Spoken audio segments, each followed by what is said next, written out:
Gordon Parks was an American photographer, musician, writer, and film director who is best known for his mastering the technique of black and white photography. Originally from Kansas, Parks moved to Chicago in 1940, where he began a portrait business and specialized in photography of society women. Over the next few years, Parks moved around as a freelance portrait and fashion photographer. As a freelance photographer, he was able to go out on the streets and photograph what he saw every day, which led him down to the city's south side.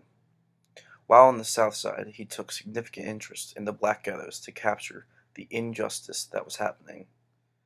In 1941, an exhibition of those photographs won Parks a photography fellowship with the Farm Security Administration, FSA. On his first day at the FSA office in Washington, D.C., Parks' boss, Stryker, told him to get a meal, see a movie, and to buy a new suit. When Parks tried to do these tasks, he was shown the back door, refused service, and the stores mysteriously ran out of his size no matter what size he gave them.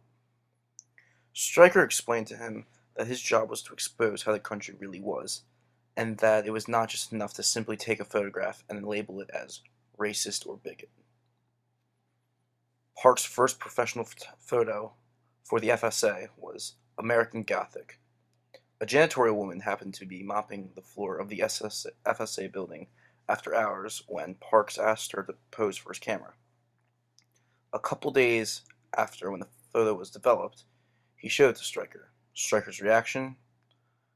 Well, you're catching on, but that photo could get us all fired.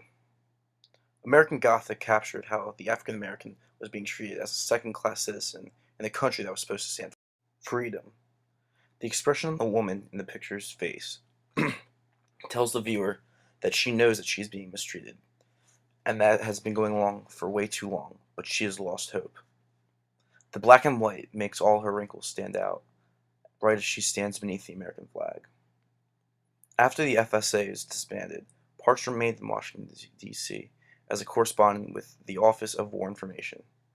Disgusted with the prejudice that he encountered there, he resigned in 1944.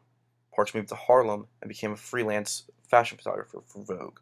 He later followed Stryker to the Standard Oil Photography Project in New Jersey, which assigned photographers to take pictures of small towns and industrial centers.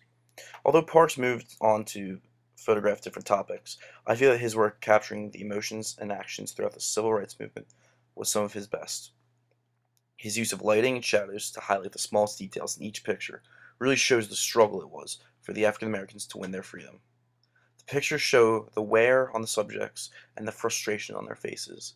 It also seems fitting that the pictures are in black and white because the civil rights movement was fighting to unite blacks, whites, and those of all color. It is this added symbolism that really makes the pictures that Gordon Parks took during this era stand out to me, and how it is not just what is in the picture, but how the picture evokes emotion from the viewer.